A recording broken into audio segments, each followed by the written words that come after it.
Anytime you go into starting a business, there should be a lot of optimism. And there was a lot of optimism for me and for my business partner, Alex, when we first started. And it was fun and it was exciting.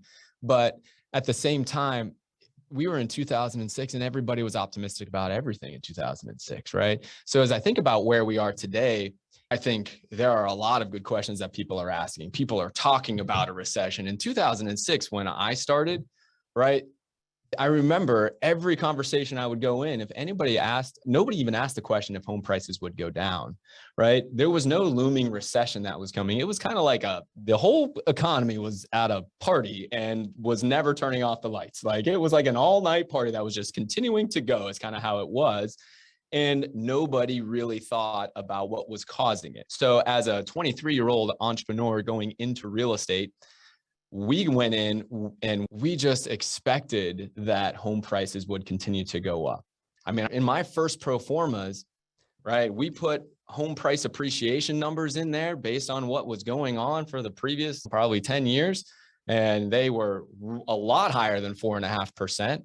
And I expected in 2 years that I would buy these rental properties and I would be able to probably refinance them and pull out money. And I mean, my whole business plan was just like everybody else at that time. There was just this incredible optimism as you think about it now, today, because a lot of us lived through 2008 as real estate investors, or maybe you didn't, but you heard about it. The difference between then and now is now people are saying, I'm expecting things. I'm expecting a crash, even when I think it's not very likely that that may happen. So in the beginning in 2006, it was a lot of fun in the beginning. Everybody in real estate was good at that point. And so when we were out there buying properties, buying rental properties was one part of what we did, but we were doing a lot of other things. And we thought we were pretty good at all of them. What's the first step? The first thing for us was income generation, because Alex and I both were unemployed for one way or another. I had just left another job in corporate America. Alex had a job lined up that he never took. And so immediately I had like 10 grand saved up that I had earned from my year and a half that I had worked before that. And we borrowed some of Alex's mom's retirement money and some of my own parents' retirement money. And so the funds that we had to make this thing last were not all that impressive. It was very small. We probably had like 4 months, maybe 6 months to figure out how to generate income to be able to support ourselves. And so our first line of business was to figure out how to create income early on. And so that's why we educated ourselves and learned from mentors and read as many books and networked and all that. We knew that we first had to figure out how do we get money coming in the door to support ourselves. And once we could do that, then we could do some things that are more of a wealth building nature. What were your initial goals when you first started? Well, we looked at the ways that we could generate income, and in real estate, you can do it a lot of different ways. There are some that are bigger pops that you're waiting for and that require a lot more risk. So think of like actually buying a property and then renovating that property and then hopefully selling that property to somebody else. You know, that's where you can make sizable gains, but you also take on a tremendous amount of risk. And we were two 23-year-old kids. We didn't know enough about the market. We didn't know enough about renovating a property. We didn't know enough about buying a property. We didn't know enough about selling a property. So what we did in the very beginning is we opted for a much less risky and a quicker path to income approach, which is called wholesaling. So our goals in the first year were to wholesale 25 properties. Okay. Wholesaling is just simply finding an undervalued property and then selling that to another investor and leaving enough profit in the deal for that investor to then take on more risk and renovate that home and then sell it or rent it, whatever they want. So you leave a good enough deal for somebody else. But if you find a really, really undervalued property, you can make maybe $3,000 or maybe $5,000 for more or less many times flipping the contract to another investor. And we looked at that and we said, okay, well, if we do this, we're going to be able to generate some income. But for us, we always knew we were going to be in this for the long haul and we'd be building a business. So the bigger win for us was like risk mitigation, right?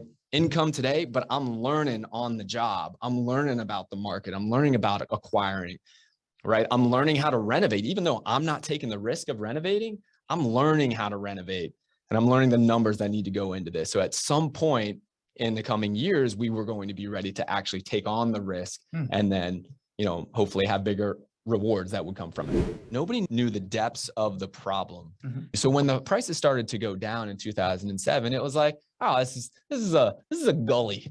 This is a gully. This is not a big deal. Prices are gonna go right back up. I'm happy that they started to come down a little bit. They're gonna go right back up. We're gonna be good. Yeah. And so we didn't change course in 2007. Okay, so 2007 strategy of I still think that my stuff doesn't stink and I can do everything. Mhm. It's still good in your mind. You increase the amount of rental properties just because of a long-term play, not strategically because of what's happening in the economy. It was just more about this was our vision, and we had the capital and the risk appetite, and we figured out creatively how to finance it. Got it. And so we were like, okay, well, let's do this. Let's add 12 more to our rental property portfolio in 2007. Let's also take on 3 to 5 rehabs, and then let's still wholesale 20 properties a year to make sure that we were bringing in income. But as you can see, in 2008, we added 20 rental properties as well. And so we obviously were going strong in this acquisition thing. What we did is we actually learned how, and some of those rental properties that we packaged right there were some of the first ones that we started to package the turnkey rental property experience for.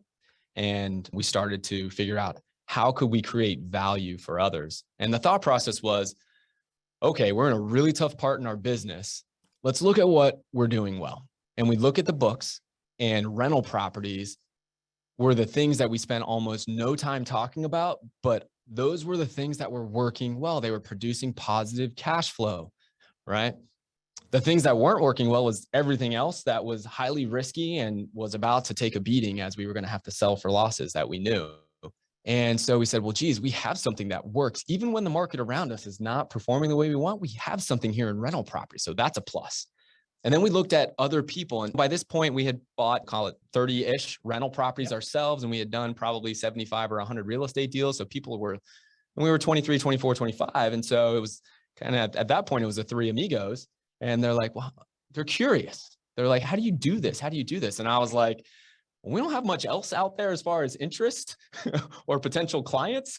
I was like, that at least people are interested there. I was like, I wonder if we can figure out some way to kind of tap into that interest and provide a value and a product and a service for those people who are already sort of like saying, I want to follow what you guys are up to and do it with an asset that we know works, even in the most stressed times.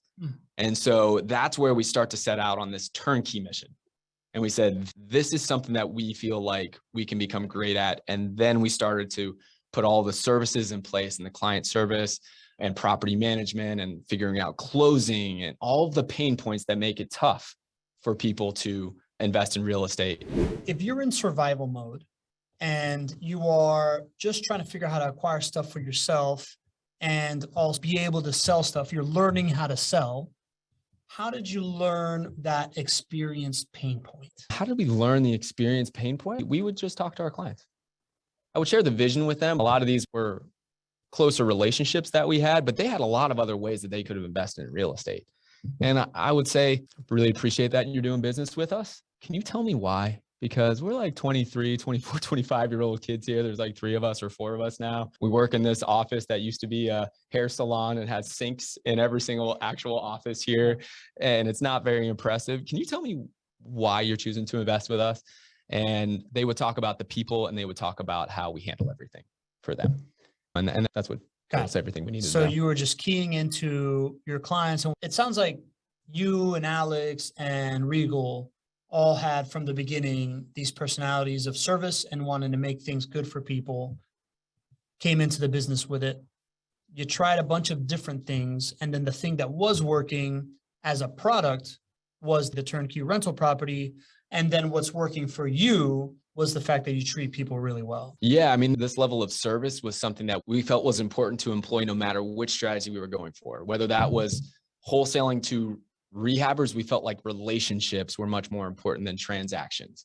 And we would make sure that we set up those people who were going to buy this deal from us. We made sure that they were going to make money later on, so they would keep coming back. And that was a part of it. When we were selling to homeowners, we worked tirelessly to understand first-time homebuyer programs. If you go back and look in 2008, 2009 at some of JWB's marketing, we branded ourselves the leader in home buying education. And we were the most knowledgeable resource for first-time homebuyer grant programs. where people could get $10,000 or $20,000 in grant money from city programs. And we could package 3 or 4 of those programs together so that people would get value out of working with us to be able to buy homes rather than just our typical realtor. And so that level of service was there. Those two just didn't seem to be as big of an opportunity, or just didn't work because of the market. And so we applied those same theories to turnkey rental properties. And of course that stuff.